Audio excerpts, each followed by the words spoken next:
ஹரி ஓம். அன்பர்கள் அனைவருக்கும் நமஸ்காரம்.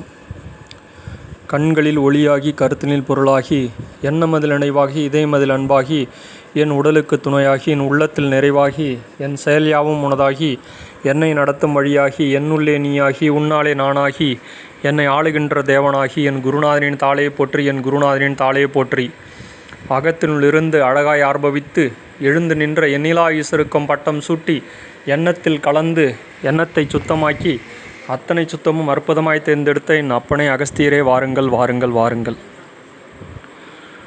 அல்லல்போம் மல்வினைவோம் அன்னை வீட்டில் பிறந்த தொல்லைபோம் போகா துயரம்போம் நல்ல குணமதிய மாமருணை கோபுரத்தின் மேல் இருக்கும் செல்வக் கணபதியை கைதொழுகக்கால்.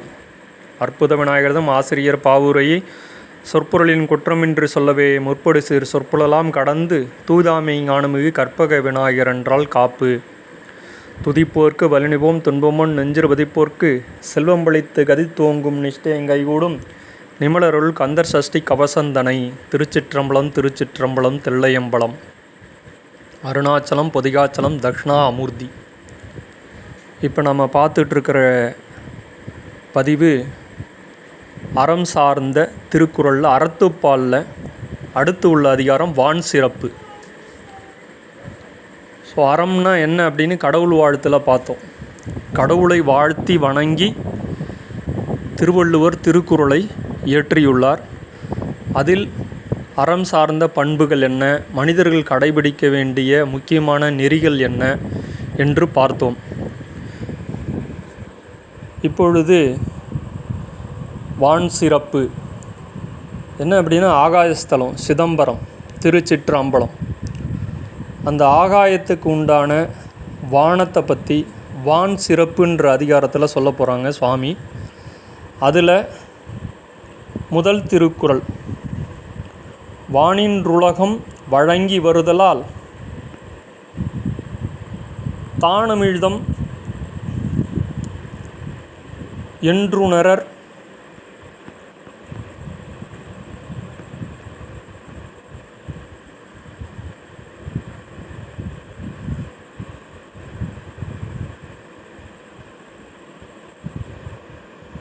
வானின்றுலகம் வழங்கி வருதலால் தானமிழ்தம் என்றுணரார் பாற்று.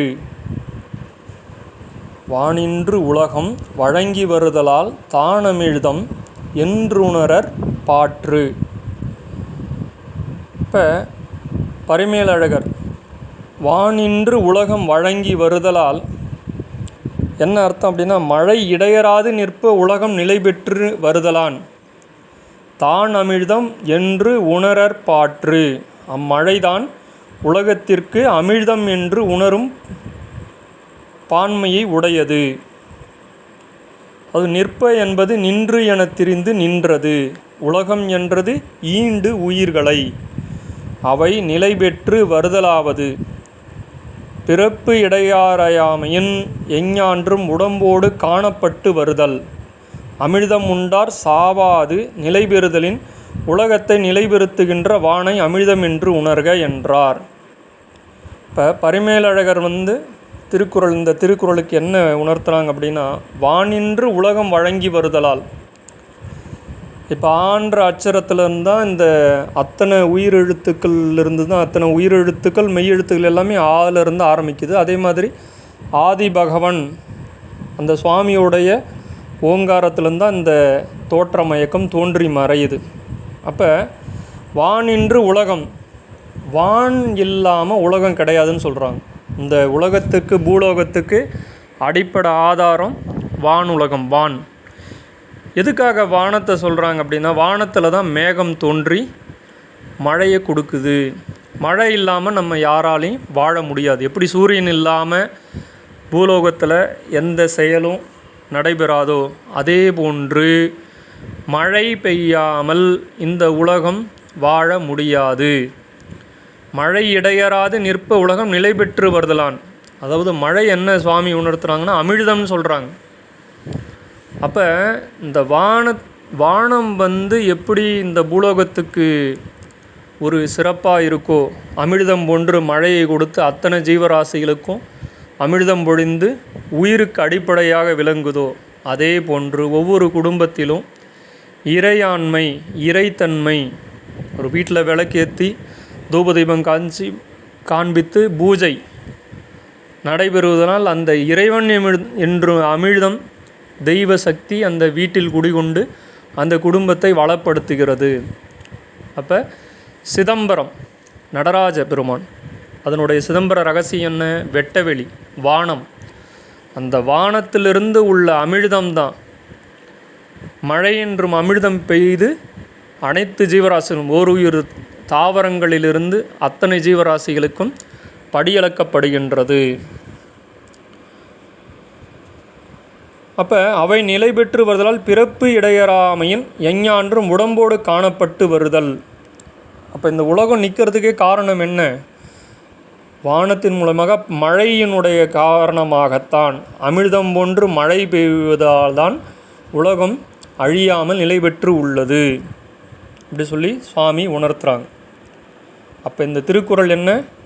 வானின்று உலகம் வழங்கி வருதலால் தானமிழ்தம் என்றுணரார் பாற்று. அதுக்கு அடுத்த திருக்குறள் பார்த்தோம் அப்படின்னா, துப்பார்க்கு துப்பாய துப்பாக்கி துப்பார்க்கு துப்பாய தூவும் மழை.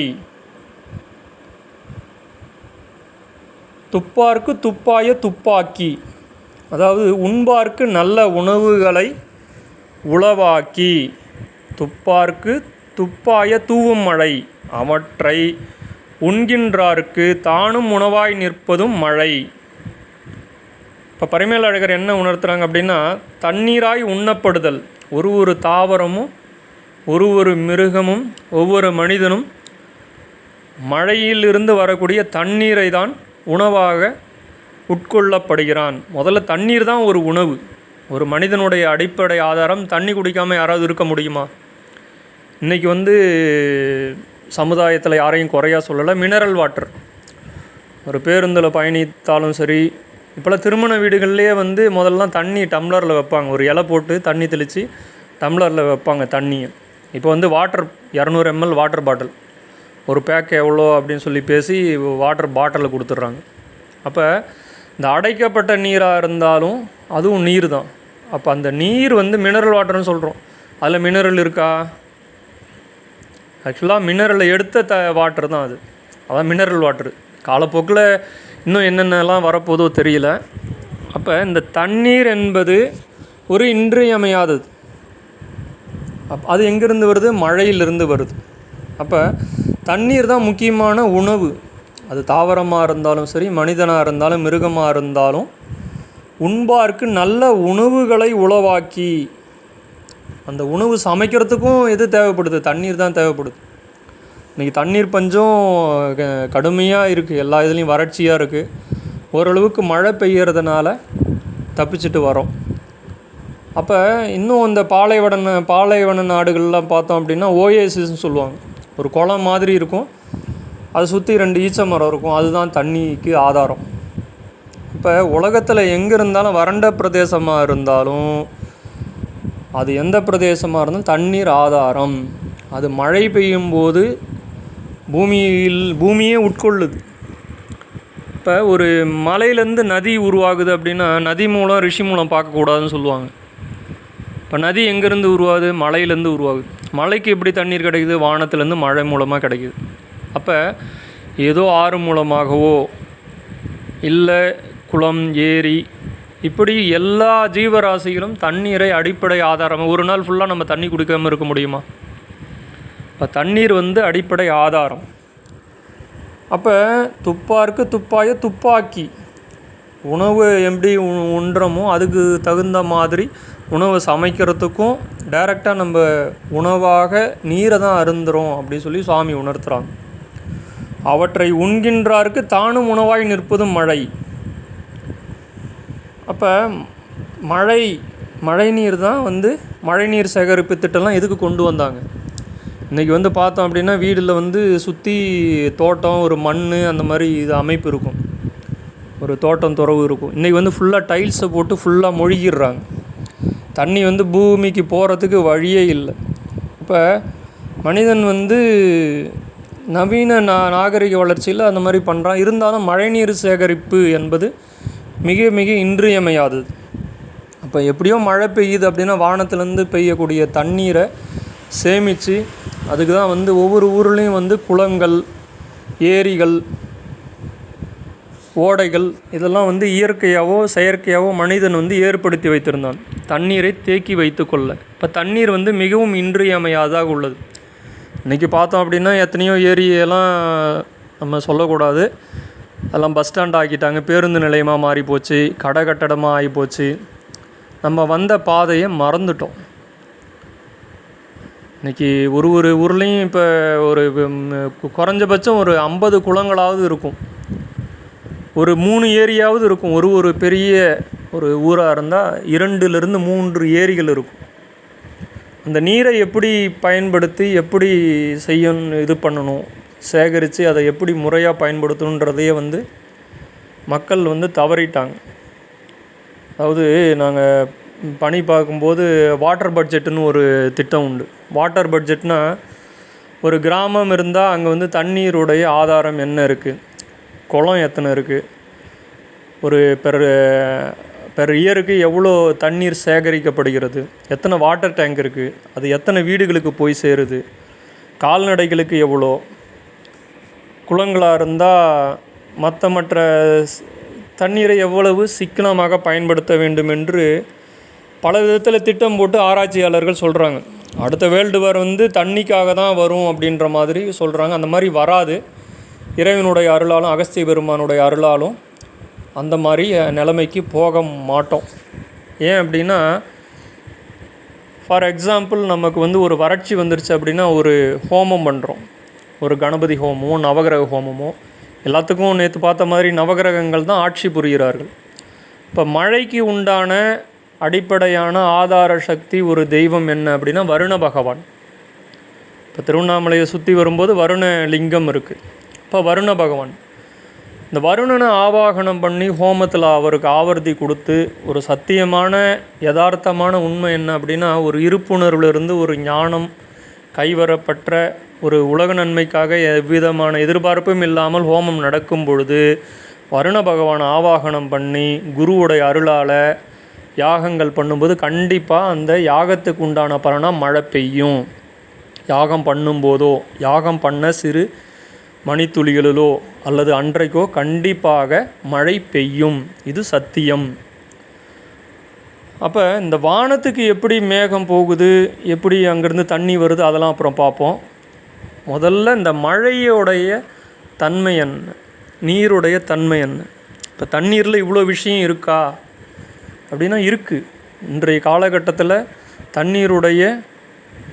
நீருடைய பங்கு மிகவும், அது ஒரு பஞ்சபூதத்தில் ஒரு நீர் வந்து ஒரு முக்கியமான பங்கு. நம்ம உடம்பு பஞ்சபூதத்தால் ஆனது.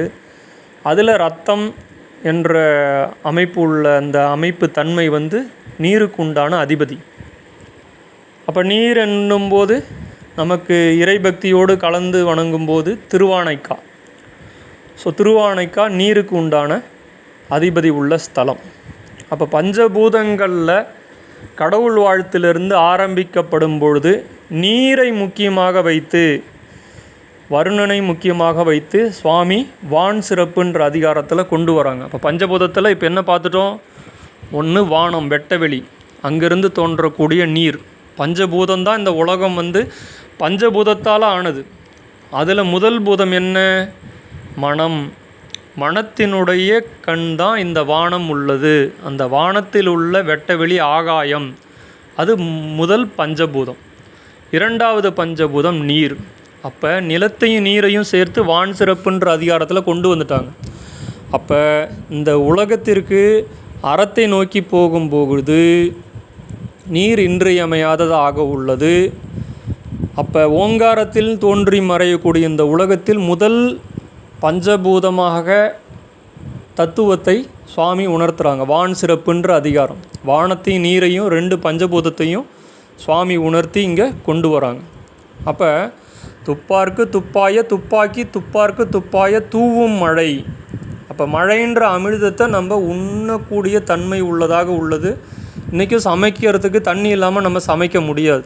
அது மினரல் வாட்டர்ன்ற பேரில், மினரல் இல்லாத வாட்டராக இருந்தாலும் சரி, மினரல் உள்ள வாட்டராக இருந்தாலும் சரி. அப்போ கிணத்து தண்ணி, போர் தண்ணி, இருந்தாலும் இதில் ஒரு சங்கடமான விஷயம் அப்படின்னா பூமாதா அது மண். பூமி பூலோகம் 3வது பஞ்சபூதம். காஞ்சிபுர ஸ்தலம் பஞ்சபூதத்தில் மண்ணுக்கு உண்டான தலம். இந்த பிருத்திவின்னு சொல்லக்கூடிய இந்த பூலோகத்தில் உள்ள மண்ணை ஆழ்துளை மூலமாக போரை போட்டு அதுலேருந்து தண்ணி உறிஞ்சி எடுக்கிறது மிகப்பெரிய தோஷம். ஒரு குளமாக வெட்டலாம், ஏரியாக வெட்டலாம், பரந்த தன்மையில். ஆழ்குலை துணை அதனால இந்த குழந்தைங்கள்லாம் அதில் மாட்டிண்டு இந்த மாதிரி நவீன காலத்தில் பிரச்சனைகள் ஏற்படுது. அப்போ இந்த ஆழ்துளை கிணறுன்ற போர் பம்பு போட்டு இது பண்ணுறது மிகப்பெரிய நிலநடுக்கங்கள். அது ஒரு தோஷம். அதை மனிதன் உணரவில்லை. ஆராய்ச்சியின் விளைவால் விஞ்ஞானத்தினுடைய அபரிமிதமான வளர்ச்சியினால் அதை கண்டுபிடிச்சி மக்கள் ட்ரில் போடுறாங்க. நம்ம உடம்புக்குள்ளே ஒரு 4 ட்ரில்லு போட்டு 5 ட்ரில்லை போட்டு ஒரு ஸ்க்ரூ டிரைவர் மாதிரி போட்டு நம்ம இதுலேருந்து ஒரு தண்ணீரையோ ஏதோ உறிஞ்சும் போது நமக்கு எப்படி இருக்குது? ஒரு ஊசி போட்டாலே நம்மளால் தாங்க முடியல. ஒரு குளுக்கோஸ் ட்ரிப்பு ஏற்றும் போதும் நமக்கு அவ்வளவுக்கு தாங்கிக்க முடியல. அப்போ இது பூமாதான்றது ஒரு சுவாமி, அம்பாள் சுரூபம். அவள் தாங்கின்னு இருக்கா. அதான் பின்னாடி திருக்குறள், அகழ்வாரை தாங்கும் நிலம் போல தம்மை இகழ்வாரை பொறுத்தல் தலை. அப்போ இந்த நீருக்காக முக்கியமான ஆதாரம் வானத்திலேருந்து மழை பெய்யணும். 2வது ஆதாரம் ஏரி குளம். தயவுசெய்து ஏரி குளங்களை அடைத்து விட்டு மண் கொட்டி அதை மூடிட்டு கட்டடம் கட்டாதீங்க, வணிக வளம் கட்டாதீங்க, பேருந்து நிலையம் கட்டாதீங்க. இயற்கை உணர்வினன்றது இதுதான். அப்போ மனிதன் அறியாமையில் செய்யக்கூடிய தவறுகள் பின்விளைவாக கடினமான நிலநடுக்கமாகவோ அல்லது வேறு ரூபத்தில் இயற்கையை சிதைக்கும் போது அது நம்மளை திருப்பி அடிக்கும். அப்போ இதில் கொஞ்சம் நம்ம கவனமாக இருக்க வேண்டும். இப்போ துப்பார்க்கு துப்பாய, துப்பாக்கி துப்பார்க்க துப்பாய தூவும் மழைன்றது இதுதான் அர்த்தம். அதுக்கடுத்து பார்த்தோம் அப்படின்னா, விண்ணின்று பொய்ப்பின் விரிநீர் வியனுலகத்து உள்நின்றடற்றும் பசி. பரிமேலழகர் என்ன இதுக்கு உணர்த்துறாங்க அப்படின்னா, விண்ணின்று பொய்ப்பின் மழை வேண்டுங்காலத்து பெய்யாது பொய்க்குமாயின் விரிநீர் வியன் உலகத்துள் கடலால் சூழப்பட்ட அகன்ற உலகத்தின் கண் நின்று உடற்றும் பசி நிலை பெற்று உயிர்களை வருத்தும் பசி கடலுடைத்தாயினும் அதனார் பயனில்லை என்பார் விரிநீர் வியனுலகத்தென்றார் உணவின்மையின் பசியான் உயிர்கள் இறக்கும் என்பதாம். இப்போ நமக்கு எப்பப்போ எந்தெந்த காலகட்டத்தில் எப்பப்போ எது தேவையோ அதுதான் தேவை.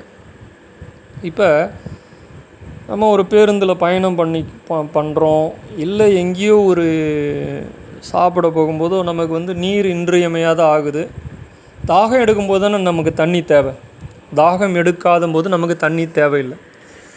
அப்போ இந்த தாகம்ன்றது என்ன அப்படின்னா, மனிதனுடைய தாகம் மட்டும் இல்லை, விவசாய பூமியினுடைய செடி கொடிகள் பயிர்களுக்கு தாகம். அது எப்போ எடுக்கும்? பருவத்தே பயிர் செய்யணும்னு சொல்லும்போது ஆடிப்பட்டம் தேடி விதை. இப்போ ஆடி மாதம் ஒரு விதை போட்டு ஒரு நாற்று நட்டு அது வளரும்போது ஆடி மாதத்திற்கு அடுத்து உள்ள மாதங்களில் மழை தேவை. இப்போ தை மாதம் அறுவடை பண்ணுறோம். தை மாதம் ஒரு அடின்னு மழை வச்சு அடித்து நிமித்துது. அப்போ என்ன ஆகுது? பயிர் சேதம் உண்டாகுது. அப்போ மாதம் மும்மாறி பொழியணும்னு சொல்கிறது என்ன அப்படின்னா, அந்தந்த பருவத்தில் அந்தந்த நேரத்தில் தான் மழை நமக்கு தேவை. அப்போ இயற்கையாக இருக்கும்போது அது நடந்தது. இன்றைக்கி ஏன் நடக்கலை அப்படின்னா, என்றைக்கு வாட்டர் பாட்டிலில் தண்ணியை போட்டு அடைச்சி கொடுத்தோமோ அப்பயே தண்ணீருடைய அதனுடைய சாராம்சம், அதனுடைய தன்மை, அதனுடைய தெய்வீகத்தன்மை போயிடுச்சு.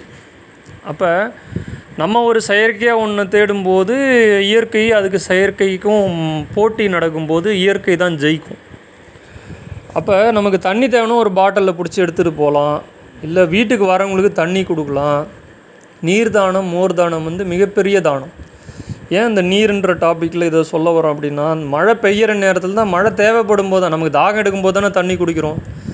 அப்போ மழை அந்த பருவத்தை பயிர் செய்யும்போது அந்த காய் பிடிக்கிற நேரத்தில் ஒரு நெல் பயிராக இருந்தால் அது வளரும்போது, கரும்பாக இருந்தால் அது வளரும்போது நமக்கு தேவை மிதமான மழை தான் நம்ம தேவை. அப்போ எந்தெந்த மாதத்தில் தேவையோ அந்தந்த மாதம்தான் தேவை. அப்போ நம்ம நாற்று விட்டுட்டோம், ஒரு மழை அடின்னு அடிக்கும்போது அதனால் என்ன பிரயோஜனம்? பயிர்கள் நட்ட பயிரெலாம் அடிச்சுட்டு போயிடும். அறுவடை பண்ணும்போதும் மழை வச்சு அடித்து நிமித்துது, வருண பகவான் அடித்து நிமித்துறார் அப்படின்னா அதனால் பயிர் சேதம். அப்போ விவசாயம் பாதிக்கப்படுது. அப்போ விண்ணின்று பொய்ப்பின் விரிநீர் வியனுலகத்து, அந்த விரிநீர்னு சொல்கிறது ஏரி குளம் இந்த ஆறுகள்லேருந்து விரிஞ்சு போய் கிடக்கிற இந்த தண்ணீர் எப்போ பெய்யணுமோ அப்போ தான் பெய்யணும். மழை வேண்டுங்காலத்து பெய்யாது பொய்க்குமாயின், மழை வேண்டும் போது அங்கே பொய்த்து போச்சு, தேவைப்படுற நேரத்தில் பெய்யலை. நம்ம கிணத்துலேருந்து எவ்வளோ தான் இறைக்க முடியும்? ஓரளவுக்கு தான். ஏரி பாசனம், கிணற்று பாசனம் இதெல்லாம் அந்தந்த ஒரு ஒரு ஒரு ஒரு பர்சன்டேஜ், ஒரு சதவீதம், ஒரு சில சதவீதம் தான் பயிர்களுக்கு சென்றடையும். அதே மழை பெய்யும் போது அது பொய்க்கக்கூடாது, ஏன்னா பயிரெலாம் தீஞ்சு போச்சுன்னுவாங்க தண்ணி பஞ்சத்தில். அப்போ விவசாயிகளுக்கு நட்டம் ஏற்படும். இதெல்லாம் யார்கிட்ட இருக்குது? நம்மள்கிட்ட தான் இருக்குது. நமக்குள்ளே நல்குணங்களை வகுத்து நம்ம சரியாக இயற்கையோடு ஒன்றி இருந்தோம்னா இயற்கை பொய்க்காது. இப்போ விண்ணின்று பொய்ப்பின் மழை வேண்டுங்காலத்து பெய்யாது பொய்க்குமாயின், இப்போ ஆடி ஆவணி ஐப்பசி கார்த்திகை மாதம்தான் மழை பெய்யணும். மார்கழியில் பெஞ்சதுன்னா போச்சு, அவ்வளோதான். தை மாதம் பெஞ்சதுன்னா அடித்து வச்சு வெளுத்துதுன்னா முடிஞ்சது சீனு. அப்போ மழை பெய்ய வேண்டிய நேரத்தில் மழை பெய்ய வேண்டும். மழை வேண்டுங்காலத்து பெய்யாது பொய்க்குமாயின், அப்போ பொய்யா போயிடுச்சு அப்படின்னா, மழை பெய்கிற நேரத்தில் மழை பெய்யலைன்னா நட்டம் விவசாயிகளுக்கு மட்டுமல்ல நமக்கும் தான். விவசாயி சேத்துல காலை வச்சா தான் நம்ம சோத்தில் கையை வைக்க முடியும்.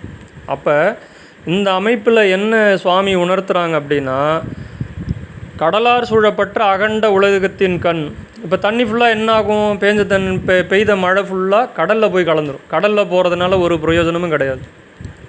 கடலில் போய் கலந்துருச்சு. மழை பெஞ்ச இப்போ இது சமீபத்தில் பார்த்தோம், சென்னையில் அடின்னு அடிச்சுது. அப்போ இந்த தென்மேற்கு பருவக்காற்று, தென்கிழக்கு பருவக்காற்று, இந்த பருவமழை பெய்தால் ஒழிய நமக்கு சாத்தியம் அல்ல. மழை பொய்க்கக்கூடாது. அந்தந்த பருவத்தில் தென்மேற்கு பருவக்காற்றுனா கரெக்டாக மே மாத எண்டில் கேரளாவை டச் பண்ணி ஜூன் ஃபஸ்ட்டு வீக்லாம் நம்ம தமிழ்நாட்டில் மழை பெய்யணும். அப்போ கோடை இடிமின்னலோட கூடிய மழை பெய்யணும். அது மாறி போச்சுன்னா இங்கே நம்ம செயற்கையாக போகிறோன்னு அர்த்தம். அது உணவு முறையாக இருந்தாலும் சரி, மற்ற எதாக இருந்தாலும் இயற்கை பாதிக்கப்படும். இதுதான் இயற்கைக்கும் செயற்கைக்கும் நடக்கிற சண்டை எப்பயும் நடந்துக்கிட்டே இருக்கும். இதை மனிதன் உணர்வது கிடையாது. அடுத்து பார்த்தோம் அப்படின்னா வடகிழக்கு பருவக்காற்று, அது அப்படியே நம்ம குஜராத்லேருந்து அப்படி கல்கத்தா இப்படி சென்னை இப்படி வரும்போது கார்த்திகை 1, 2, 3, 4, 5 கார்த்திகை முதல் மாதம், கார்த்திகை மாதம் மழை பெய்யணும். கொஞ்சம் நம்ம செயற்கையாக போனோம் அப்படின்னா இயற்கையும் மாறும்.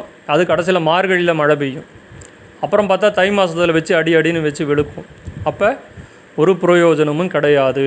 இதை தான் அந்த காலத்திலேயே தெய்வப்புலவர் திருவள்ளுவர் திருக்குறளில் இதை உணர்ந்து சொல்லியிருக்காங்க. பிற்காலத்தில் இப்போ நடக்கிற நிகழ்ச்சியை அப்போ சொல்லியிருக்காங்க. அப்போ விண்ணின்று பொய்ப்பின் விரிநீர் வியனுலகத்து உள் நின்றடற்றும் பசி.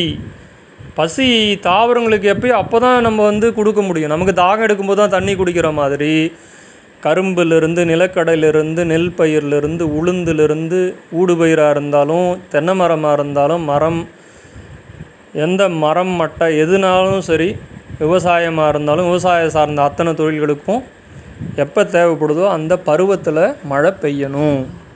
இதுதான் வான் சிறப்பு அப்படி சொல்லி சுவாமி உணர்த்துறாங்க. விண்ணின்று பொய்ப்பின் விரிநீர் வீணுலகத்து உள் நின்றடற்றும் பசி. அடுத்து பார்த்தோம் அப்படின்னா ஏரின் உழார் உழவர் புயலென்னும் வாரி வளங்குன்றி கால். உழவர் ஏரின் உழார், உழவர் ஏரான் உழுதலை செய்யார், புயல் என்னும் வாரி வளம் குன்றிக்கால், மழை என்னும் வருவாய் தன் பயன் குன்றின். குன்றிக்கால் என்பது குறைந்து நின்றது உணவின்மைக்கு காரணம் கூறியவாறு. இதில் என்ன அப்படின்னா ஏரின் உழார் உழவர் புயல் என்னும் வாரி வளங்குன்றிக்கால். உழவர் ஏரான் உழுதலை செய்யார், உழவு தொழிலை நம்ம மேற்கொள்ளலை அப்படின்னா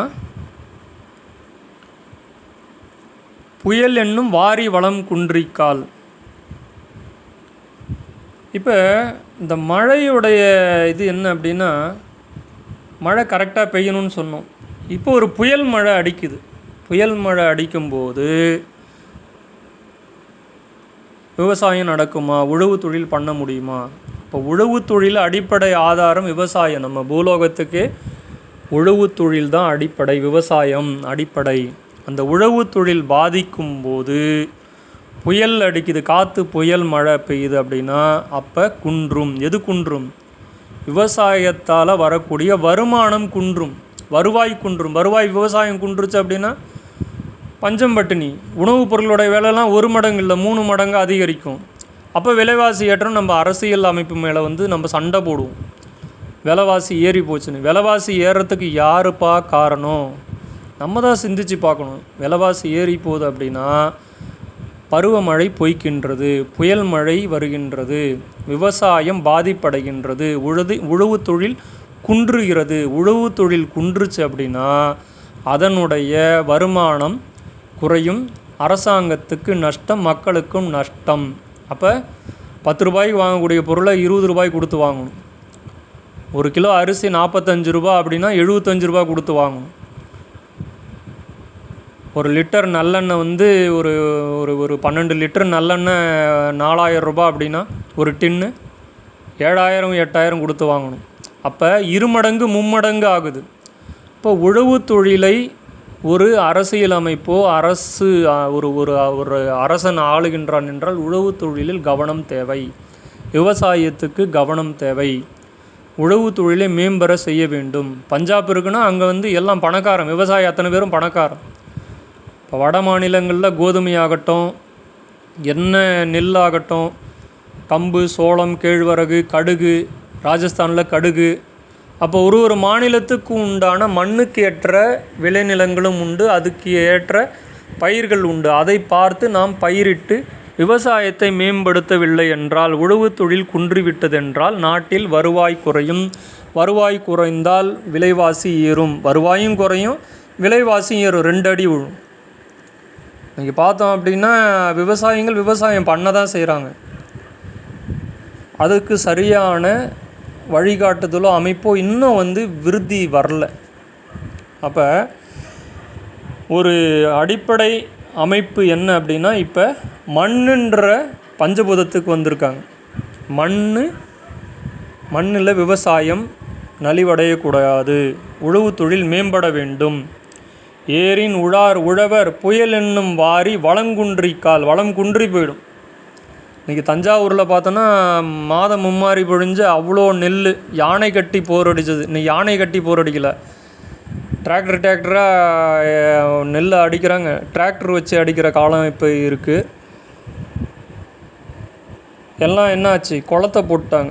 தஞ்சாவூர் டிஸ்ட்ரிக்ட் ஃபுல்லாக குளத்தை போட்டு மீன் பிடிக்க ஆரம்பிச்சிட்டாங்க. அப்போ எங்கே போச்சு விவசாயம்? விவசாயத்துக்கு சரியான மதிப்பு மரியாதை கொடுக்கல. இப்படி பண்ணோம், ஆப்போசிட்டாக பண்ணணும், ஆப்போசிட்டாக அடிக்கும். மீனை எவ்வளோ நாளைக்கு தின்ன முடியும்? மீன்ன்றது அது ஒரு உபரி வருமானம் வரக்கூடிய ஒரு தொழிலாக வைத்திருந்தால் பரவாயில்லை. தஞ்சாவூர் மாவட்டத்தில் இன்றைக்கி பார்த்தோம் அப்படின்னா உழவு தொழில் நலிவடைந்து மீன் பிடிப்பு குளத்தை போட்டாங்க. விளைநிலங்கள் ஃபுல்லாக குளமாகி போச்சு. இன்றைக்கி தமிழ்நாட்டிலே உள்நாட்டு மீன் வளம் அக்வா கல்ச்சரில் எடுத்துக்கிட்டோம் அப்படின்னா ஃபஸ்ட்டு மாவட்டம் எது அப்படின்னு பார்த்தோம் அப்படின்னா தஞ்சாவூர். ஏன் இதை சொல்கிறேன் அப்படின்னா விளைநிலங்கள்லாம் மாறிப்போச்சு. துட்டுக்கு மனுஷன் ஆசைப்பட ஆரம்பிச்சிட்டான். எப்படியாவது துட்டு வந்தால் போதும். அப்போ அந்த செல்வத்தை நோக்கி போகும்போது மனிதன் இயற்கைக்கு மாறாக செயற்கைக்கு செல்கிறோம். நம்ம அடிப்படை தொழில் விவசாயம். அப்போ யானை கட்டி போர் அடித்த இதெல்லாம் கதையோடு போச்சு. நாளைக்கு அடுத்த சமுதாயத்தில் அடுத்த ஜென்ரேஷன் இதுதான் நெல்மணி, இதுதான் கோதுமை அப்படின்னு காமிச்சிட்டோன்னா ஆச்சரியப்படுறதுக்கு இல்லை. படத்தில் மட்டும் பார்க்குற மாதிரி நெல்லையோ இதையோ போய் கொள்முதல் பண்ணிக்கலாம். அதுக்காக நம்ம விவசாய பூமியை சுவாமி கொடுத்துருக்காங்க. ஒரு தேசத்துலேயும் ஒரு ஏரியாவிலையும் இப்போ சேலம் சைடு பார்த்தோம் அப்படின்னா குச்சி மரவள்ளி கிழங்கு, பருத்தி, ஒரு இதுலேயும் ஒட்டஞ்சத்திரம், திண்டுக்கல் மாவட்டம் அந்த சைடு பார்த்தோன்னா பழம், காய்கறி, பூ வகைகள் ஒரு மாவட்டத்திற்கும் உண்டான அமைப்பில் கரும்பு, சோளம், புன்செய் நன்செய் நிலத்தில் பயிர் வைத்து மக்கள் விவசாயத்தை மேம்படுத்துவதற்கு என்னென்னவோ அந்த அமைப்பெலாம் உள்ளது. அதை மனிதன் மேற்கொள்வதாக இல்லை, சிரத்தை எடுக்கிறதில்ல. அப்போ முதல்ல வானம், அடுத்து நீர், அது மண், அடுத்து 3 மண். உழவு தொழிலை மேற்கொள்ள வேண்டும். உழவு தொழில் பிரதான தொழிலாக இருக்கணும். அந்த உழவு தொழில் போயிடுச்சு அப்படின்னா விலைவாசி ஏற்றம்தான், வருவாயும் குறைஞ்சிரும் அப்படி சொல்லி சுவாமி உணர்த்துறாங்க. அதான் ஏரின் உழார் உழவர் புயல் என்னும் வாரி வளங்குன்றிக்கால். அதுக்கடுத்த திருக்குறள் என்ன அப்படின்னா, கெடுப்பதும் கெட்டார்க்கு சார்வாய் மற்றாங்கே எடுப்பதும் எல்லாம் மழை. இது ஒரு அருமையான திருக்குறள். அப்போ இந்த அறம் சார்ந்த திருக்குறளில் ஏன் இந்த வான் சிறப்பை கொண்டு வந்தாங்க அப்படின்னா, அறத்துக்கும் வானத்துக்கும் சம்பந்தம் உண்டு. அப்போ என்ன பஞ்சம் வந்தாலும் பட்டினி வந்தாலும் உழவு தொழிலை விவசாயிகளுக்கு நாட்டில் உள்ள அத்தனை பேரும் நம்ம சப்போர்ட் பண்ணணும். இன்றைக்கி மானியம் கொடுக்குறாங்க, எல்லாமே கொடுக்குறாங்க. அது நமக்கு ரிசல்ட் வருதா அப்படின்னு பார்க்கும்போது வர மாதிரி தெரியல. இதுதான் சத்தியம், இதுதான் உண்மை. அப்போ அறம் என்பது, ஒரு நாட்டினுடைய அறம் என்பது விவசாயம் முக்கியம், இன்றியமையாததாக உள்ளது. இன்றைக்கி எத்தனையோ விவசாய நிலங்களை வீடு கட்டுறதுக்கு பிளாட்டு போட்டு விற்றுட்ருக்காங்க. அப்போ இதெல்லாம் எதுக்காக? மனிதன் பணத்தை நோக்கி செல்லும் காரணத்தினால். பணம் என்றது இன்றியமையாதது, அது அடிப்படை தேவைகளுக்கு மட்டுமே. அதனால் பணத்துக்காக என்ன வேணாலும் பண்ணலான்றதுக்காக விளைநிலங்களை போட்டு கூறு போட்டு விற்றோம் அப்படின்னா அதை நம்மளை மாதிரி ஒரு முட்டாள் வேறு யாரும் கிடையாது. வீடு கட்டிட்டோம், செங்கலில் உடச்சியா சாப்பிட முடியும்? இல்லை ஒரு ஸ்லாப்பை எடுத்து உடச்சி ஆளுக்கு கொஞ்சம் கொஞ்சம் கொடுத்து சாப்பிட முடியுமா? வேடிக்கையாக இருக்குது, வினோதமாக இருக்குது. என்ன அப்படின்னா, என்றைக்குமே விளைநிலங்களை விளைச்சல் அதில் ஒரு லட்சம் பயிர்கள் வாழுவது பெரிதா, இல்லை செங்கல் சூளையிலேருந்து கொண்டு செங்கல் அடுக்கி வைக்கிறது பெரிதான் மனுஷன் உத்து பார்க்கணும். இதெல்லாம் உத்து பார்க்க நேரமே இல்லை. பிளாட்டு போட்டாங்களா, மாதம் எவ்வளோ டியூ கட்டணும், கடைசியில் அந்த பிளாட்டையும் வாங்க முடியாமல் நஷ்டமும் ஏற்பட்டு கடன் உடனே வாங்கி வீட்டையும் கட்டிட்டு கிரக பிரவேசம் பண்ணிடுவான். பார்த்தா ஓனர் ஒரு 3 மாதத்தில் ஆள் நம்ம சொல்லக்கூடாது. அந்த மாதிரி அமைப்பெல்லாம் எது முக்கியமோ அதுக்கு இன்றியமையாத தன்மையை கொடுக்கணும். அப்போ இந்த திருக்குறளில் கெடுப்பதும் பரிமேலழகர் என்ன உணர்த்துறாங்க அப்படின்னா, பூமியின் கண் வாழ்வாரை பெய்யாது நின்று கெடுப்பதும் கெட்டார்க்கு சார்வாய் மற்ற அங்கே எடுப்பதும் அவ்வாறு கெட்டார்க்கு துணையாய் பெய்து முன்கெடுத்தார் போல் எடுப்பதும். அப்போ மற்ற வினைமாற்றின்கண் வந்தது கெடுப்பதும், பூமியின் கண் வாழ்வாரை பெய்யாது நின்று கெடுப்பதும், கெட்டார்க்கு சார்வாய் மற்ற ஆங்கே எடுப்பதும் அவ்வாறு கெட்டார்க்கு துணையாய் பெய்து முன்கெடுத்தார் போல் எடுப்பதும். இவை எல்லாம் வல்லது மழை. அப்போ ஒரு மழையை நம்ம வணங்கணும். மழைன்றது ஒரு வருண பகவான், தெய்வம். அதை சுவாமியாக கும்பிடணும். நம்ம ஒரு விவசாயம் பண்ணும்போதும், ஒரு நாற்று களைக்கிறோம், நாற்று விடுறோம் அப்படின்னா ஒரு எருக்க இலையில் நெல்லை வச்சு ஒரு பிள்ளையாரை பிடிச்சி அதில் 2 ஆரஞ்சு மிட்டாயை வச்சு, அந்த காலத்தில் ஊதுபத்தி தூப தீபம் கற்பூரம் ஏற்றி ஆராதனை காமிச்சு, அந்த வீட்டில் எந்த குழந்தை கைராசி குழந்தையோ, எல்லோரும் கைராசி தான், அவங்க கையால், பெரியவங்க கையாலேயோ இல்லை குழந்தைங்க கையாலேயோ ஒரு பிடி எடுத்து நாற்றுக்காக நெல்லை விதைக்க சொல்லுவாங்க. அதே மாதிரி தான் மணிலாவாக இருந்தாலும் சரி, மல்லாட்டைன்ற வேர்க்கடலையாக இருந்தாலும் சரி, அந்த இதில் அந்த நேரங்காலம் பார்த்து இன்று கதிர் அறுக்க உகந்த நாள், இன்று விதை விதைக்க உகந்த நாள்னு இடைக்காடர் சொன்ன பஞ்சாங்கம், இடைக்காடர் கொண்டு வந்த பஞ்சாங்கத்தை பார்த்து அதை ஒருத்தவங்க சொல்லி இன்றைக்கி என்றைக்கு போய் விதைக்கலாம், என்றைக்கு நாற்று நடலாம், அதெல்லாம் பஞ்சாங்கத்தை பார்த்து பண்ணாங்க அந்த காலகட்டத்தில். இப்போ எல்லாம் மாறி போச்சு. இறைவனை உதாசீனப்படுத்திட்டு இவன் இஷ்டத்துக்கு தான் மூளையை பயன்படுத்தி பெரிய மேதாவி மாதிரி பண்ணுறான். அதில் என்ன விளையிறதுக்கு வாய்ப்பு குறைவு. அப்போ கெடுப்பதும், இது எது கெடுக்குது அப்படின்னா, மனிதனுடைய மூளை கெடுக்குதோ இல்லையோ, வானம் கெடுத்து விடும், மழை கெடுத்து விடும். கெடுத்ததும் இல்லாமல் கெடுத்ததுக்கு சப்போர்ட்டும் பண்ணும்.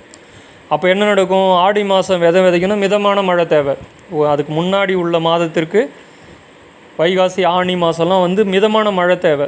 அப்போ தான் ஈரப்பதத்தோடு நாற்று விடுறதுக்கு ஏதுவாக இருக்கும். ஆடி மாதம் விதைக்கிறதுக்கு உண்டான மிதமான மழை தேவை. அப்போ என்ன பண்ணும்? மழை கெடுத்துருமா, வருண பகவான் கெடுத்துருவார். நம்ம வானத்தை, மழையை வருண பகவானை தெய்வமாக கும்பிட வேண்டும். அதுவும் இறைவன் வருண பகவான், மழை, வானம் இது வந்து சுவாமி அதை அதை வந்து நம்ம வந்து வழிபாடு பண்ணாமல் இது வந்து இங்கிதமாக மறைபொருளாக உள்ளது. கெடுப்பதும் அப்படின்னா வானம் வந்து மழை பெய்யக்கூடியது வந்து ஆடி மாதம் பெய்யாமல் அடுத்த மாதத்தில் பெய்யும். இல்லை ஆடி மாதம் வச்சு வெளுன்னு வெளுத்துரும். நீ விதையை விட்டுட்டு போட்டுட்டு வந்துடுவோம், பார்த்தா மழை பெஞ்சு அத்தனை விதையும் மேலே மிதக்கும். அதனால் ஒரு பிரயோஜனம் கிடையாது. விதையெல்லாம் அடிச்சுட்டு போய் ஒரு மூலையில் சேர்த்துரும். பாத்தியாக கட்டி அதில் விதையை விட்டு இவன் வருவான். அடுத்த நாள் பார்த்தா மழை பிடிச்சி அடித்து தூக்கிடும். ஏன் இதெல்லாம் நடக்குது? அது கெடுக்குது. சிறப்பு வானம் வந்து மழை வந்து கெடுக்குது. அடுத்து என்ன அப்படின்னா தை மாதம் கதிர் அறுவடை பண்ணும்போது மழை வச்சு வெளுத்து வாங்கி நெல் பயிர் ஃபுல்லாக படுத்துரும், மிதக்கும் நெல். அப்போ நெல் மிதக்கும் போது என்ன ஆகும்? ஒன்றும் முளைச்சிரும், இல்லைன்னா அறுவடையும் பண்ண முடியாது. ரெண்டும் கட்டானா போயிடும். ஏமாத்திரு கெடுத்துரும். கெடுக்கவும் வைக்கும், கெடுப்பாரை இன்னும் கெடுக்க வைக்கும். அப்போ விதை விடும்போதும் கெடுத்துரும், அறுவடை பண்ணும்போதும் கெடுத்துரும். பூமியின் கண் வாழ்வாரை பெய்யாது நின்று கெடுப்பதும். நல்லா பயிர் வளரணும், அந்த டைம் தீஞ்சிரும்னு சொல்லுவாங்க. ஏன் தீயுது? கெடுத்துரும். மழை பெய்யவே பெய்யாது. காட்டுன்னு வெயிலை விட்டு காட்டும். வானம் காட்டும். என்ன காட்டும்? வெயிலை விட்டு அடி வச்சு வெளுத்து வாங்கும். போட்ட பயிர் ஃபுல்லாக தீஞ்சு போயிடும். சோளமாக இருந்தால் காஞ்சு நிற்கும். நெல்லாக இருந்தால் கருப்பாக இருக்கும். கரும்பாக இருந்தால் வாடி வதங்கி போயிடும். செடி கொடியாக இருந்தால் வாடி வதங்கிடும். அப்போ பூமியின் கண் வாழ்வாரை பெய்யாது நின்று கெடுப்பதும். பெய்யாது நின்று கெடுப்பது எது? வானம், மழை. கெட்டார்க்கு சார்வாய் மற்ற ஆங்கே எடுப்பதும். அப்படி கெட்டவங்களுக்கு வந்து துணையாக நின்று இல்லைன்னா அடின்னு வச்சு மழையை வெளுத்துரும். பெய்து முன் கெடுத்தார் போல். இப்போ தை மாதம் வந்து அறுவடை பண்ண போகிறோன்னா அதுக்கு மாதமோ இல்லை தை மாதமோ மழை பேஞ்சு அடித்து வெள்ளம் போகிற அளவுக்கு வெள்ளத்தை வர வச்சு கெடுக்கும் அப்படி சொல்லி சுவாமி சொல்கிறாங்க. அப்போ மழையினுடைய தன்மையை சொல்கிறாங்க. அப்போ பெய்யாமல் கெடுக்கும், இல்லைன்னா பேஞ்சு கெடுக்கும். ஒன்று மழையே பெய்யாது, பயிரெல்லாம் நாசமாக போய்டும், தீஞ்சு போய்டும். இல்லைன்னா மழை அடின்னு அடித்து வெளுத்து அத்தனை பயிர்களும் வெள்ளத்தில் அடிச்சுட்டு போயிடும். கெடுப்பதும் கெட்டார்க்கு சார்வாய் மற்றாங்கி எடுப்பதும் எல்லாம் மழை. எல்லாமே காரணம் யார்? மழை, வருண பகவான் தான். அப்போ அந்த மழை தான் காரணம் அப்படின்னு சொல்லி சுவாமி உணர்த்துறாங்க. விசும்பின் துளி வீழின் அல்லால் மற்றாங்கே பசும்புல் தலை காண்பது அரிது. இது பரிமேல அழகர் என்ன உணர்த்துறாங்க அப்படின்னா, விசும்பின் துளி வீழின் அல்லால், மேகத்தின் துளி வீழின் காண்பது அல்லது, மற்று ஆங்கே பசும்புல் தலை காண்பது அரிது. வீழாதாயின் அப்பொழுதே பசும்புள்ளினது தலையையும் காண்டல் அரிது. விசும்பு ஆகுபெயர். மற்று என்பது வினைமாற்றின்கண் வந்தது. இழிவு சிறப்பு உண்மை விகாரத்தால் தொக்கது. ஓரெறிவு உயிரும் இல்லை என்பதாம். அப்போ இந்த மழை வந்து இந்த மாதிரி கெடுப்புது அப்படின்னா என்ன நடக்கும் அப்படின்னா, ஒரு உயிரான அருகம்புல் கூட முளைக்காது அப்படின்றாங்க. பசும்புல் கூட முளைக்காது, அதுவும் விழுந்துரும். விசும்பின் துளி வீழின் அல்லால். இப்போ மேகத்தின் துளி வீழின் தூறல் கூட போடாதுன்றாங்க. வானத்தினுடைய சிறப்பில் மழையை பற்றி சொல்லும்போது ஒரு துளி மழை கூட பெய்யாதான், தூறல் கூட போடாதான். ஏதோ அங்கங்கே கொஞ்சம் தூறல் போட்டாவது கொஞ்சம் பச்சை பசேல்னு இருக்கும். அப்போ ஒரு துளி கூட போகாடாது. மேகத்தின் துளி வீழின் காண்பது அல்லது, காணவே முடியாது. மற்ற அங்கே பசும்புல் தலை காண்பது அரிது. அப்போ பசும்புல்லுடைய தலையை கூட காண முடியாதான். ஒரு அருகம்புல்லிருந்து கோரப்புல் எத்தனையோ புல் இருக்குது, அதில் ஒரு புல் பூண்டு கூட முளைக்காது. மழைக்கு அத்தனை சிறப்பு உண்டு. அப்போ நல்லதுக்கும் கெட்டதுக்கும் எது அடிப்படை காரணம்? மழை. அப்போ விசும்பின் துளி வீழின் அல்லால் மற்ற அங்கே பசும்புல். சுத்தமாக இது வந்து வறட்சியை சொல்கிறது. சுத்தமாக மழை வந்து இதுக்கு முன்னாடி திருக்குறளில் என்ன சுவாமி உணர்த்தினாங்கன்னா, ஒன்று மழை பெய்யாமல் கெடுக்கும், இல்லை மழை பேஞ்சு கெடுக்கும். இந்த திருக்குறள் என்ன சொல்கிறாங்க? சுத்தமாக மழை தூறல் கூட போடாது. அது அது அது அது முடிவு பண்ணிருச்சு. இன்றைக்கி விவசாயிங்களை போட்டு தள்ளணுண்டா அப்படின்ட்டு வானம் பெய்யவே இல்லை. ஆடி மாதமும் பெய்யலை, பருவ காற்றில் கோடை காலத்தில் ஜூன் ஜூலைலேயும் பெய்யலை, செப்டம்பர் அக்டோபர் நவம்பர்லேயும் பெய்யலை, கார்த்திகை மாதமும் பெய்யலை, சித்திரை மாதமும் பெய்யலை, கோடை மழையும் கிடையாது, பருவக்காற்று தென்மேற்கு பருவக்காற்றும் கிடையாது, வடகிழக்கு பருவக்காற்றும் கிடையாது, சுத்தமாக போடு, லாக்டவுன் போட்டுருச்சு. அப்போ என்ன ஆகும்? புல் பூண்டு கூட முளைக்காது, ஒரு சின்ன புல் கூட முளைக்காது. இது வந்து வானின் சிறப்பாக சொல்கிறாங்க. இது வந்து சிறப்பு கிடையாது. ஏன் இதுக்கு பின்னாடி பேக்ரவுண்டில் அடுத்து வரக்கூடிய அறம் சார்ந்த இது சொல்லுவாங்க. ஏன் வந்து வானம் பொய்க்குது, ஏன் இந்த வானத்தினுடைய சிறப்பில் வந்து நல்லதும் இருக்குது கெட்டதும் இருக்குது, கெட்டதும் இருக்குது அப்படின்றதெல்லாம் பின்னாடி சுவாமி அறம் சார்ந்த திருக்குறளில் இதெல்லாம் சொல்லுவாங்க. இப்போதைக்கு வானத்தினுடைய சிறப்பு, வானம் என்ன நினச்சதுன்னா அது முடிவு பண்ணுறது தான். இந்த வானம்ன்றது எங்கே இருக்குன்னா தர்மத்தில் இருக்குது, சத்தியத்தில் இருக்குது. மனிதன் இயற்கைக்கு மாறாக செயற்கையாக மாறும்போது வானமும் வேறு எங்கே போய் பதிவாகும்? நம்மளுடைய பதிவுகளில் வானத்தில் தான் பதிவாகும், நமக்குள்ளே தான் பதிவாகும்.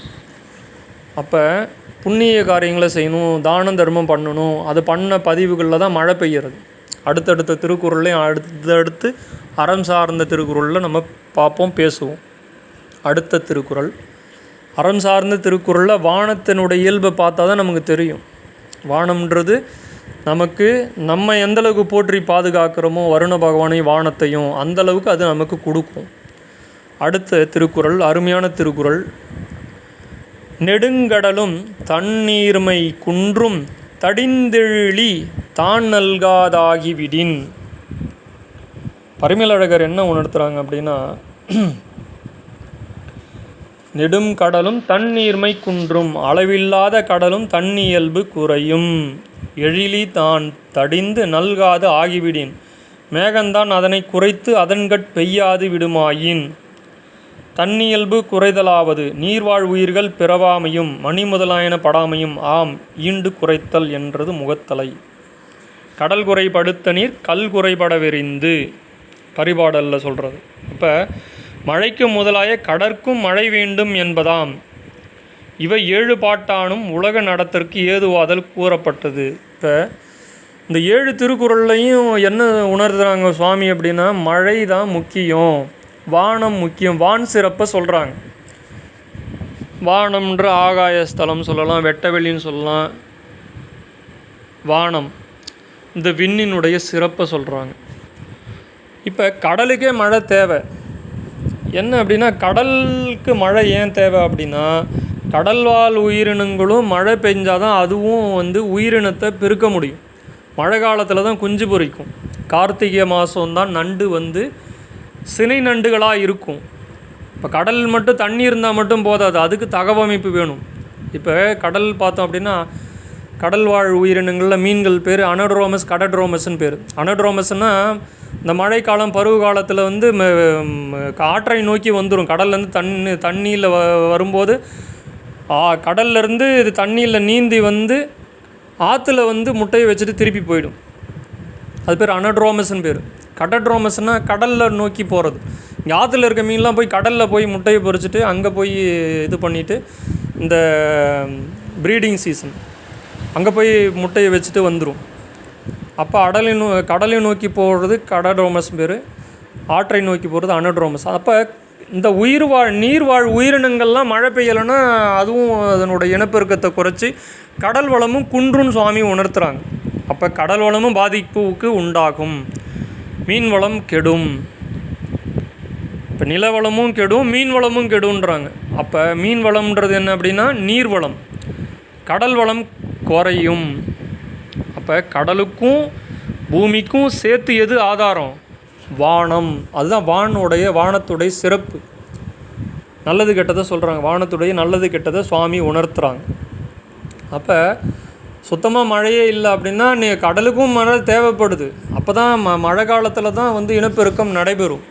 மீன்வள உயிரினங்கள், கடல்வாழ் உயிரினங்களுடைய அடுத்த பரிணாம வளர்ச்சிக்கு உண்டான இனப்பெருக்கமும் அடுத்து சார்ந்த நீர்வளம் வந்து பெருகத்துக்கு உண்டான அத்தனை இதுவும் வந்து வரும். மழை பெய்யலைன்னா அங்கேயும் பாதிப்புக்கு உண்டாகும். கடல் வள உயிரினங்களும் பாதிக்கும். நிலவளம் மட்டும் பாதிக்காதுடா, கடல் வளமும் பாதிக்கும் அப்படி சொல்லி சுவாமி உணர்த்துறாங்க. அப்போ நெடுங்கடலும், கடலாக இருந்தாலும் நெடுங்கடலாக இருந்தாலும் சரி, அது இந்திய வங்காள விரிகுடாவாக இருந்தால் என்ன, இந்திய பெருங்கடலாக இருந்தால், பசிபிக் பெருங்கடலாக இருந்தால் என்ன, மழை பெய்யலைன்னா வேலைக்கு ஆகாது. எல்லாம் யார் கையில் இருக்குது? வானம், வருண பகவான், வான் சிறப்பு. அதுதான் வான் சிறப்பு. கடலாக இருந்தாலும் என்ன பண்ண முடியும்? இதுதான் நெடுங்கடலும் தண்ணீர்மை குன்றும், அதனுடைய தன்மையும் குன்றும். கடல்வாழ் உயிரினங்களுடைய அதனுடைய வளர்ச்சியும் குன்றும். அப்போ இதுதான் மிக சிறப்பு, வான் சிறப்பு. வானத்தை பற்றி திருக்குறள் எழுதியிருக்கார். எழிலிதான் தடிந்து நல்காது ஆகிவிடின், மேகந்தான் அதனை குறைத்து அதன்கட் பெய்யாது விடுமாயின். மேகம் பெய்யாமல் மேகம் பொய்த்து போச்சு சொல்கிறோம் இல்லையா? மேகம் வந்துடும், ஆஹா மழை பெய்ய போகுதுன்னு விவசாயி அத்தனை பேர் எதிர்பார்த்துட்ருப்பாங்க. விதைச்சிடலாம், நல்ல ஒரு ஏரை ஓட்டி நாற்று நட்டு நல்லா ஒரு இந்த தடவை பார்த்துடலான்னு பார்த்தா ஒரு புயல் காற்று வந்துடும், அடித்து மேகமும் கிடையாது, ஒன்றும் கிடையாது, வெட்ட வெளியாக இருக்கும். அப்போ பொய்த்து போச்சா? பொய்த்து போச்சுன்னா நிலவளம் மட்டும் இல்லை, கடல் வளமும் குன்றும். இதுதான் இந்த 7 திருக்குறள்லையும் வானத்தினுடைய சிறப்பு. சிறப்பு என்பது அதில் நல்லதும் இருக்குது, கெட்டதும் இருக்குது. அதுக்கு ஏன் நல்லதுக்கு கெட்டதுக்குன்றதை பின்னாடி பார்ப்போம். அறம் சார்ந்த இதில் முதல்ல வானத்தினுடைய சிறப்பை சொல்கிறாங்க. அதுக்கு அடுத்து பார்த்த திருக்குறள் என்ன அப்படின்னா, சிறப்போடு பூசனை செல்லாது வானம் வரக்கு மேல் வானோர்க்கும் ஈண்டு. அப்போ வானோர்க்கும் ஈண்டு சிறப்போடு பூசனை செல்லாது தேவர்கட்கும் இவ்வுலகின் மக்களார் செய்யப்படும் விழுவும் பூசையும் நடவாது. வானம் வரக்கு மேல் மழை பெய்யாதாயின் நைமித்தகத்தோடு ஆடிய நித்தியம் என்றார் ஆகலின் செல்லாது என்றார் உம்மை சிறப்பும்மை. நித்தியத்தின் தாழ்வு சீர செய்யப்படுவது நைமித்தியம் ஆதலின் அதனை முற்கூறினார். அப்போ தேவகர்கட்கும் இவ்வுலகின் மக்களார் செய்யப்படும் விழுவும் பூசையும் நடவாது. இப்போ நம்ம பூஜை பண்ணுறோம், அத்தனை கோயில்கள்லேயும் பூஜை நடக்குது. ஒரு கால பூஜையாவது நடக்குது, 3 கால பூஜை இருக்குது, 5 கால பூஜை இருக்குது. அத்தனை பூஜையும் பண்ணுறோம். கோயில்கள்லேருந்து, வீடுகள்லேருந்து, வர்த்தக நிறுவனங்கள்லேருந்து, ஹோமம், இன்னும் அத்தனை பூஜை முறைகளும் பண்ணுறோம். இப்போ வானம் பொய்த்து போச்சுன்னா விவசாயம் அடிபடும், கடல் வளமும் அடிபட்டுரும். அப்போ அடிப்படை ஆதாரமே ஒரு ஆடுது. பில்டிங், அதாவது பில்டிங் ஸ்ட்ராங்கு, பேஸ் மட்டம் வீக்குன்ற மாதிரி இந்த பொருளாதார அமைப்புலேருந்து அத்தனையும் அடி வாங்கும்போது, பஞ்சம்பட்டினி வரும்போது, வறட்சி ஏற்படும் போது, விலைவாசி ஏற்றம் ஏற்படும் போது பூஜைகள்லாம் சரிவர நடைபெறாது. இப்போ நம்ம எப்படி பூலோகமோ அதேமாரி தேவலோகம், நம்ம பண்ணுற பூஜைகள்லாம் இறைவனுக்கு போகுது, தேவர்களுக்கு போகுது. இப்போ தேவர்களுக்கு உண்டான பூஜையும் இங்கே பூலோகத்தில் நடக்காதுன்றாங்க. ஏன் நடக்காது? விவசாயம் இல்லை. விவசாயம்தான் அடிப்படை தொழில். ஏன் விவசாயம் இல்லை? மழை பெய்யலை. ஏன் மழை பெய்யலை அதை சொல்லுவாங்க அடுத்த அதிகாரத்தில். ஏன் மழை பெய்யலை, ஏன் மும்மாரி பெய்யும், ஏன் மும்மாரி பெய்யலைன்றதெல்லாம் சுவாமி உணர்த்தி சொல்லுவாங்க. அப்போ அறத்துக்கு அடிப்படை முதல்ல வான் சிறப்பை சொல்கிறாங்க. ஏன் வான் சிறப்பாக இருக்க மாட்டேங்குது, இருக்கலைன்றதுக்கு அடுத்து சொல்லுவாங்க. இப்போ இயற்கைக்கு மாறாக செயற்கையாக பார்க்கும்போது, செயற்கையாக போகும்போது இயற்கையும் நமக்கு பழி வாங்கும். நம்ம இயற்கையை பழி வாங்கினா இயற்கையை செயற்கையை பழி வாங்காதா? அப்போ தான் இயற்கை உணர்வின் ஆதல்ன்ற ஒரு தன்மைக்கு மனிதன் வருவான். வானோர்க்கு மீண்டு சிறப்போடு பூஜனை செல்லாது. வானுலகத்தில் உள்ள தேவலோகத்துக்கும் தேவர்களுக்கு செய்யக்கூடிய பூஜையும் நடைபெறாது. இப்போ மக்களை பாருங்கள், ஒரு மழை பெய்யலை அப்படின்னா வானத்தினுடைய சிறப்பில் என்ன நடக்காது? ஏர் ஓட்டி பயிர் வைக்கிற விவசாயம் பாதிக்கப்படும், நிலவளம் போயிடும். நிலவளம் போச்சுன்னா என்னாகும்? விலைவாசி ஏற்றம், வருவாய் குறைஞ்சிரும், மக்கள் திண்டாடணும். அடுத்து பார்த்தோம் அப்படின்னா கடல் வளமும் போயிடும். கடல் வளமும் போச்சு, நிலவளமும் போச்சு, வருவாயும் போச்சு, விலைவாசி ஏற்றம் போச்சுன்னா எங்கே நெருக்குவான் மனிதன்? சுவாமிக்கு பண்ணுற பூஜையில் சிக்கனம் பண்ணுவான். ஏன் 3 கால பூஜை பண்ணணும்? 1 கால பூஜை போதும். ஏன் இத்தனை அபிஷேக பொருட்கள்லாம் வாங்கி இத்தனை பூஜை ஹோமம் இதெல்லாம் பண்ணணும்னு சுருக்குவான். சுருக்கும்போது ஆட்டோமேட்டிக்காக என்னாகும்? பூஜைகள், ஹோமங்கள், இந்த மாதிரி இதெல்லாம் குறையும். தெய்வ வழிபாடு குறையும், இறை சிந்தனை குறையும். எல்லாத்துலேயும் சிக்கனம் பிடிக்க வேண்டிய செயல்பாடு வரும்போது சுவாமி வழிபாடு பண்ணுறதுலேயும் சிக்கனத்தையும் கருமித்தனத்தையும் கொண்டு வருவான். தர்மம் வராது, அத்தனை கொள்கையும் மாறுபடும். தேவலோகத்துக்கு பூஜைகள் போகாது. இப்போ வானுலோகத்துக்கும் எது தான் காரணம்? மழை தான் காரணம், வானம் தான் காரணம். அப்போ நம்ம தில்லையம்பலம் சிதம்பரம் நடராஜருடைய திருநடன கூத்தில் ஆகாயத்தை பற்றி பார்க்குறோமா? இப்போ ஆகாயம் தில்லை நடராஜர் ஆகாய ஸ்தலம். அப்போ இந்த என்டையர் பூலோகத்துக்கு ஏன் வந்து சிதம்பரம் நடராஜர் வந்து முக்கியத்துவம் பெறுறாருன்றதை ஆன்மீகம் சார்ந்து நம்ம உற்று நோக்க வேண்டும். அப்போ ஆகாயம் வான் சிறப்பில் ஆகாயம் இல்லாமல் எதுவுமே கிடையாது. அப்போ வான் சிறப்புன்றது நல்லது கெட்டது அத்தனையும் சொல்கிறாங்க. அப்போ நில உலகம் பாதிக்கும், கடல் உலகம் பாதிக்கும், மேலுலகத்தில் உள்ள தேவர்களுக்கு உண்டான பூஜைகள் தடைப்படும், அத்தனையும் நடக்கும். ஏன்? மழை பெய்யல, வானினுடைய சிறப்பு. அதுக்கடுத்த திருக்குறள் என்ன அப்படின்னா, தானம் தவம் இரண்டும் தங்கா வியன் உலகம் வானம் வழங்காதெனின். வியன் உலகம் தானம் தவம் இரண்டும் தங்கா அகன்ற உலகின்கண் தானமும் தவம் ஆகிய இரண்டு அறமும் உளவாகா வானம் வழங்காது எனின் மழை பெய்யாதாயின். இப்போ மழை பெய்யலைன்னா என்ன நடக்கும் அப்படின்னா, தானம் பண்ண முடியாது, தாவமும் பண்ண முடியாது. இப்போ சித்தர்கள் வந்து சதுரகிரி மலையிலிருந்து, கொல்லிமலையிலிருந்து, திருவண்ணாமலையிலிருந்து, சித்தர் காடிலிருந்து, ஆப்பூர் காடிலிருந்து,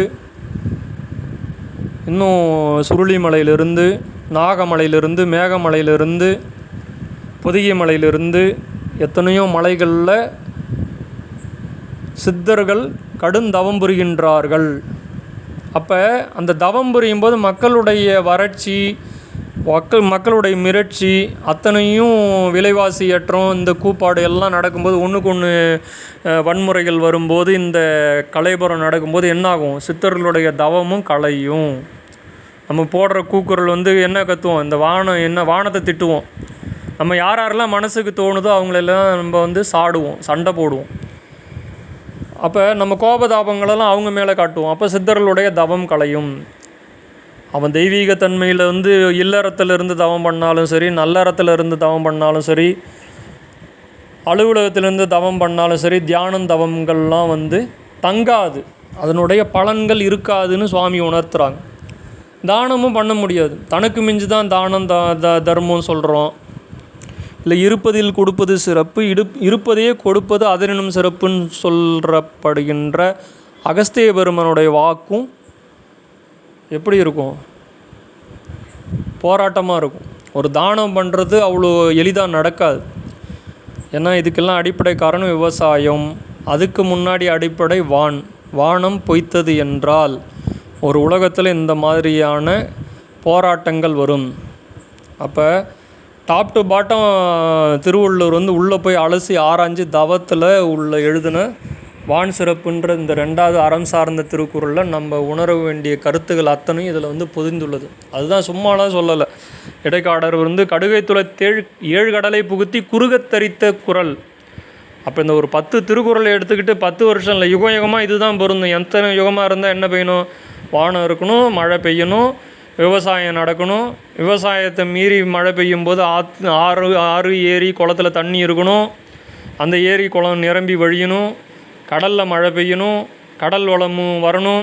மீனவர்களிருந்து அத்தனை பேர் அசைவத்தை சாப்பிட்றவங்க அசைவத்தை சாப்பிடணும். அத்தனை ஜீவராசிகளுக்கும் அடிப்படை எது? வானம். அத்தனை அடிப்படைக்கும் ஆகாயம். மழை பெய்யலைன்னா தாவரங்கள் வளராது, செடி கொடி வளராது, ஆடு மாடு வளராது, பஞ்சம் பட்டினி வந்துடும். அப்போ அடிப்படை ஆதாரம் வானம்ன்றதை உணர்த்தி சுவாமி சொல்கிறாங்க. பூஜைகள் நடக்காது, தான தவம் அத்தனையும் ஸ்தம்பித்து போயிடும். அப்போ ஆகாயம்ன்றது, வானம்ன்றது எவ்வளோ பெரிய முக்கியமான அறத்தில் பங்கு வகிக்குது. அறம்ன்றதுலே மெயினான அறம் வந்து தானமும் தவமும். அதே ஸ்தம்பித்து போயிடுன்றாங்க. வானம் மழை பெய்யலை பொழியலை அப்படின்னா ஸ்தம்பிச்சிரும், உலகமே ஸ்தம்பிச்சிரும். அப்போ வானம் தான் நமக்கு முக்கியம். மழை முக்கியம், விவசாயம் முக்கியம், ஏரி குளம் ஆறு இவைகளெல்லாம் இன்றியமையாதது. இன்றைக்கி எத்தனையோ ஏரி குளங்களை துத்து விட்டு அடைத்து விட்டு கட்டடமாக எழுப்பியாச்சு. விவசாய நிலங்களெல்லாம் என்ன பண்ணிட்டோம்? விளை நிலங்களெல்லாம் மாற்றி கட்டடமாக மாற்றிட்டோம். இன்றைக்கி நம்ம வந்து இது சொகுசு கிடையாது, ஒரு முன்னேற்றம் கிடையாது. விவசாய நிலங்கள் மறுபடியும் விவசாய நிலங்களாக இருந்து மக்கள் பயிரிட்டு வருண பகவான் ஆவாகனம் பண்ணி ஹோமங்கள் தான தர்மம் அத்தனையும் நடந்தால் தான் ஒரு உலகம் செழித்து நிற்கும். இல்லைன்னா பஞ்சம் பட்டினி வறட்சி தான். அப்போ இதெல்லாம் எச்சரிக்கிறாங்க. இப்போ அடுத்த திருக்குறள் என்ன அப்படின்னா, இதுதான் முக்கியமான ஒரு சாஸ்வதமான சத்தியமான அறம் சார்ந்த குறள். நீரின்றமையாது உலகின் எனின் யார் யாருக்கும் வானின்றமையாது ஒழுக்கு. இப்போ பரிமேலழகர் என்ன உணர்த்துறாங்க அப்படின்னா, யார் யாருக்கும் நீரின்று உலகம் அமையாது. நீருன்னு ஒன்று இல்லை அப்படின்னா உலகமே ஒன்று கிடையாது. நீர் முக்கியம், மழை முக்கியம். எவ்வகை மேம்பட்டார்க்கும் நீரை இன்றி உலகில் அமையாதாயின், தண்ணி இல்லைன்னா ஒன்றும் வேலைக்கு ஆகாது. ஒழுக்கு வான் என்று அமையாது, அந்நீர் இடையராது ஒழுகும். ஒழுக்கும் வானையின்றி அமையாது. பொருள் இன்பங்களை உலகியல் என்றார். அவை இம்மைக்கண் ஆகலின் இடையராது ஒழுகுதல் எக்காலத்தும் எவ்விடத்தும் உளதாகல். நீரின்றி அமையாது உலகு என்பது எல்லாரானும் தெளியப்படுதலின், அதுபோல் ஒழுக்கும் வான் இன்று அமையாமை தெளியப்படும் என்பார். அப்போ என்ன இதில் நம்ம புரிஞ்சிக்க வேண்டியது, உணரக்கூடியது என்ன அப்படின்னா, நீர் இல்லைன்னா எதுவுமே கிடையாது. நீரின்றி அமையாது உலகு. அப்போ ஒழுக்கம் அதுபோல் ஒழுக்கம் வானின்று அமையாமை தெளியப்படும் என்பார். இப்போ பொருள் இன்பங்கள் உலகியல் சார்ந்தது. இந்த பொருள் இன்பங்கள் வேணும் என்ன அப்படின்னா, மனிதனுடைய சிறப்பு தான தர்மங்கள் இருக்க வேண்டும். ஒழுக்கு வானின்று அமையாது. அப்போ நீர் இல்லை அப்படின்னா எவ்வகை மேம்பட்டாக இருக்கும். டாடா பிர்லாவாக இருக்கட்டும், அம்பானியாக இருக்கட்டும், எப்பேற்பட்ட ஒரு பெரிய தயாரிப்பாளராக இருக்கட்டும், தண்ணி இல்லைன்னா என்ன பண்ண முடியும்? இல்லை அதிக தண்ணியாக இருந்து நம்ம ஒரு சில வருடங்களுக்கு முன்னாடி 3வது மாடியில் போய் சமைச்சு சாப்பிட்டுட்டு இருந்தாங்க சென்னை மக்கள்லாம். எல்லா இடத்துலையுமே சொல்கிறோம். பொதுவாக ஒரு மழை அடின்னு அடித்து வெள்ளம் வந்துருச்சு அப்படின்னாலும் கஷ்டம், கொஞ்சமாக பெஞ்சாலும் கஷ்டம், பெய்யலைனாலும் கஷ்டம். அப்போ எந்தெந்த நேரத்தில் எது நடக்கணுமோ அந்தந்த நேரத்தில் அது அப்பப்போ நடக்கணும். அப்போ எந்த டைமில் மழை பெய்யணும், எவ்வளோ பெய்யணும், எல்லாமே அளவு இருக்குது. இது இயற்கை. இது ஏன் மாறுது அப்படின்னா, மனிதன் செயற்கையை நோக்கி போகும்போது அத்தனையும் மாறுபடுது. விவசாயத்தை மாற்றி விளைநிலமாக மாற்றுறான். கடல் வளத்தை நுண்ணிய வலைகள், நுண்மடி வலைகளை போட்டு இருக்கிற அத்தனை குஞ்சு குசுமாலேருந்து அத்தனையும் அரித்து எடுத்துடுறான். ஒரு குட்டியை கூட வைக்கல மீன் வளத்தில். இப்போ இயற்கைக்கு மாறாக செயற்கையாக பண்ணுறாங்க மனுஷன். அப்போ தான தர்மம் போயிடுச்சு, பூஜை நின்று போச்சு, தான தவம் இல்லை, தவமும் இல்லை, தானமும் இல்லை. இப்போ மக்கள் எதை நோக்கி போயிட்டுருக்காங்க? ஏன் இந்த வான் சிறப்புன்ற அதிகாரத்தை இப்போ நம்ம வலியுறுத்தணும் அப்படின்னா, நம்ம வானத்துக்கும் நமக்கும் தொடர்பு உண்டு. வானம்ங்கிறது எங்கே இருக்குது? ஆகாயம்ன்றது நமக்குள்ளே தான் இருக்குது. நமக்குள்ளே தானத்துலேயும் தர்மத்துலேயும் சத்தியத்துலேயும் போராடி நின்னோம் அப்படின்னா வானம் பொய்க்காது. அடுத்தடுத்து அறம் சார்ந்த குரலில் சொல்லுவாங்க சுவாமி, ஒரு நல்லவங்க 4 பேர் இருந்தால் அந்த நல்லவங்களுக்காக மழை பெய்யுமா? பெய்யும் மழை. அதெல்லாம் நம்ம அடுத்து பார்க்க போகிறோம். இந்த திருக்குறளில் 10 அதிகாரத்தில் உள்ள திருக்குறளில் கடைக்குட்டியாக உள்ள இந்த திருக்குறள் என்ன அப்படின்னா, நீரின்றி அமையாது உலகு. வானம் இல்லைன்னா மழை கிடையாது, மழை இல்லைன்னா விவசாயம் கிடையாது, விவசாயம் இல்லைன்னா அத்தனையும் கிடையாது. இதுதான் அடிப்படை ஆதாரம். அந்த நீரை எப்படியெல்லாம் நம்ம சேமிக்கணும், அதை எப்படி இன்றியமையாததாக சிக்கனமாக பயன்படுத்தணும், இதில் எந்தெந்த அடிப்படை தத்துவங்கள்லாம் மறைஞ்சிருக்கு அத்தனையும் நம்ம கொண்டு வரணும். அப்போ வானத்துக்கும் நமக்கு தொடர்பு இருக்குது. நம்ம தானம் தவம் பண்ணணும். தவம் இருக்கிறவங்க தவம் பண்ணணும், தானம் கொடுக்குறவங்க தானம் கொடுக்கணும், தர்மம் செய்கிறவங்க தர்மம் செய்யணும், பூஜை பண்ணுறவங்க பூஜை பண்ணணும், விவசாயம் பண்ணுறவங்க விவசாயம் பண்ணணும், கடல் வளத்தை பராமரிக்கணும். அவங்கவங்க வேலையை பர்ஃபெக்டாக 100% மனசாட்சிக்கு விரோதம் இல்லாமல் இறையுணர்வோடு பண்ணும்போது இயற்கையாக இருக்கும். இயற்கை உணர்வினாக இருக்கும்போது செயற்கையாக வானம் பொய்க்காது. நம்ம செயற்கையாக பண்ணோம், விளைநிலங்களை உடச்சி பிளாட்டு போட்டு விற்றோம், அதில் வீடு கட்டுறோம், அத்தனையும் நடக்குது. அது இயற்கைக்கு மாறான செயல். அதில் 1,00,000 பயிர் விளைய வேண்டி ஒரு 100 மூட்டை நெல் எடுக்க வேண்டியது, இல்லை ஒரு 10 மூட்டை கம்பு சோளம் அறுக்க வேண்டியது. அது நஞ்சையாக இருக்கட்டும் புஞ்சையாக இருக்கட்டும், நன்செய் நிலம் புன்செய் நிலம். அப்போ விதிக்கு மாறாக இயற்கைக்கு மாறாக ஒரு மனிதன் செயல்படும் போது இயற்கையும் பொய்க்கும். அப்போ வானம் நினச்சதுன்னா என்ன வேணாலும் பண்ணலாம். அந்த தன்மையெல்லாம் மனிதன் மாறக்கூடாது. தர்மத்திலையும் தவத்திலையும் ஞானத்திலையும் சிறந்து விளங்கினா மட்டும்தான் வான் சிறப்பை கொண்டாட முடியும். அதுதான் யார் யாருக்கும் நீரின்று உலகு அமையாது. எவ்வகை மேம்பட்டாக இருக்கும், எப்பேற்பட்ட உலகத்தில் உயர் சேர்ந்த நாசாவே இருக்கட்டும், இஸ்ரோ இருக்கட்டும், விண்வெளி ஆராய்ச்சியில் உச்சக்கட்டம் இருக்கட்டும், ஒரு மழை வந்துச்சுன்னா என்ன பண்ண முடியும்? ஏரோப்ளேன்லாம் கீழே இறக்கிடுவாங்க. ஒரு மேகமூட்டம் வந்து மழை வந்துடுச்சுன்னா, மேகமூட்டத்தினால வானூர்தி விண்வெளி அத்தனை இதுவும் வந்து எதை வேணாலும் என்ன வேணாலும் பண்ணும் வானம். மழையினுடைய சிறப்பை சொல்கிறோம், வான் சிறப்பை சொல்கிறோம். அப்போ இந்த ஆகாயத்துக்கெல்லாம் பஞ்சமூர்த்தி பஞ்சபூத தத்துவங்களில் நீருக்கு அதிபதி திருவானைக்கா சிவபெருமான் மாதிரி, ஆகாயத்துக்கு சிவபெருமான் சிதம்பரம் நடராஜர் மாதிரி அத்தனை இதுவுமே வந்து இறைவனோடும் இயற்கையோடையும் ஒன்றி உள்ளது. இதை நம்ம உணர்ந்து அதை பின்பற்றி நடக்க வேண்டும். அப்போ இந்த 10 திருக்குறளினுடைய சாராம்சமாக திருவள்ளுவர் தெய்வப்புலவர் திருவள்ளுவர் சித்தர் நமக்கு உணர்த்தப்படுவது என்னவென்றால், ஆகாயத்தலமான இந்த வானத்தை நாம் வணங்க வேண்டும், வருண பகவானை ஆராதிக்க வேண்டும்.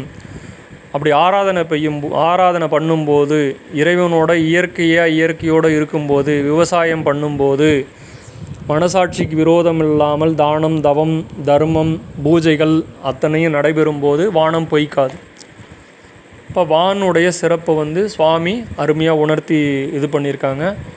அப்போ நம்மளுடைய பூலோகத்துக்கு ஆதாரம் நீர், அந்த நீருக்கு ஆதாரம் மழை, மழைக்கு ஆதாரம் வானம். அந்த வான் சிறப்பை 10 திருக்குறளையும் எம்பெருமான் திருவள்ளுவர் அருமையாக உணர்த்தியிருக்கிறாங்க.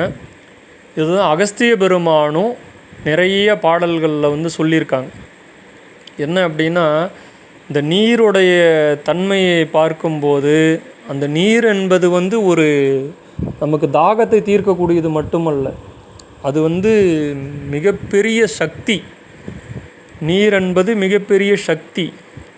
பஞ்சபூதத்தில் உள்ள அந்த சக்தியை நம்ம எப்படி பயன்படுத்தணும், எவ்வாறு கொண்டாடணும், அதை எப்படியெல்லாம் நம்ம வந்து